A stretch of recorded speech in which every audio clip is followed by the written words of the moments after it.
स्वागत है इस नई वीडियो में। तो आज इस वीडियो में हम बात करने वाले हैं भारत के राष्ट्रपति के बारे में। भारत के राष्ट्रपति यानी भारत का जो किंग है उसे भारत का राष्ट्रपति के नाम से जाना जाता है। अनुच्छेद 52 में इसका जिक्र किया गया है राष्ट्रपति के बारे में। तो भारत का संवैधानिक प्रधान होता है राष्ट्रपति, भारत का राष्ट्रपति, और भारत का प्रथम नागरिक राष्ट्रपति कहलाता है। और उसके बारे में और बात किया जाए तो पहले हेडिंग देखते हैं राष्ट्रपति पद की योग्यता। राष्ट्रपति बनने की योग्यता जो है उसका संविधान के अनुच्छेद 58 में इसका जिक्र किया गया है। कोई व्यक्ति कब राष्ट्रपति बन सकता है?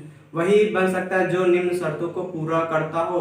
पहला शर्त है कि वह भारत का नागरिक होना चाहिए।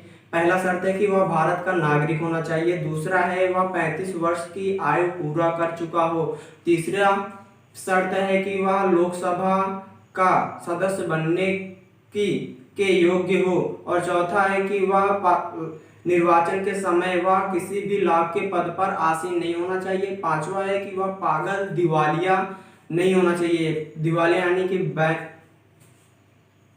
राष्ट्रपति के निर्वाचन के लिए निर्वाचन मंडल के अनुच्छेद 54 में इसका जिक्र किया गया है। इसके बारे में जानते हैं, 3-4 बिंदु हैं, उनके बारे में पहले पढ़ेंगे तो उनके सब के बारे में जानेंगे। इसमें लोकसभा और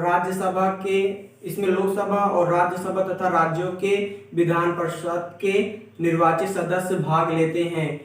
राष्ट्रपति निर्वाचन के लिए निर्वाचन मंडल से 50 सदस्य अनुमोदन के लिए तथा 50 सदस्य प्रस्ताव के लिए होने जरूरी हैं। एक ही व्यक्ति चाहे जितनी बार राष्ट्रपति निर्वाचित हो सकता है, निर्वाचन के लिए हो सकता है। और भी बात, राष्ट्रपति का निर्वाचन समानुपातिक प्रतिनिधित्व प्रणाली और एकल संक्रमणीय मत पद्धति के द्वारा होता है, जिसका जिक्र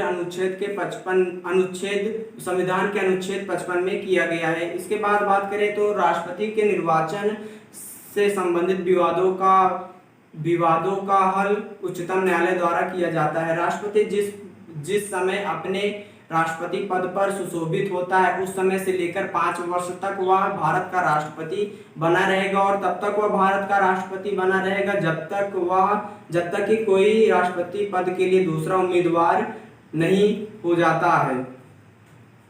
और उसके बाद बात करें भारत का राष्ट्रपति कैसे अपना पद धारण करता है। पद धारण करने से पूर्व राष्ट्रपति को एक निर्धारित प्रपत्र पर भारत के मुख्य न्यायाधीश अथवा उनकी अनुपस्थिति में उच्चतम न्यायालय के वरिष्ठतम न्यायाधीश के सम्मुख शपथ लेनी पड़ती है। और बात करें तो जैसे कि कुछ बात है इंटरेस्टिंग फैक्ट में, तो भारत के प्रथम राष्ट्रपति डॉक्टर राजेंद्र प्रसाद हैं। और कुछ और राष्ट्रपतियों की बात करें तो भारत के 11वें राष्ट्रपति डॉक्टर APJ अब्दुल कलाम हैं। और 12वें राष्ट्रपति की बात की जाए तो प्रतिभा पाटिल भारत के 12वें राष्ट्रपति हैं। भारत के 13वें राष्ट्रपति की बात किया जाए तो प्रणब मुखर्जी जी भारत के 13वें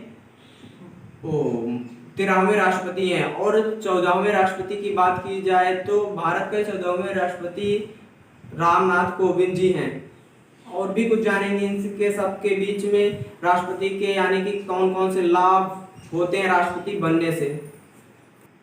अब इसके बाद राष्ट्रपति के वेतन के बारे में बात करें तो राष्ट्रपति का मासिक वेतन 5 लाख रुपए है। अगर कि राष्ट्रपति के वेतन में किसी भी प्रकार का कटौती नहीं किया जा सकता है, चाहे किसी भी परिस्थिति में राष्ट्रपति के वेतन में कटौती नहीं किया जा सकता है। राष्ट्रपति का वेतन आयकरों से मुक्त होता है। 9 लाख रुपए वार्षिक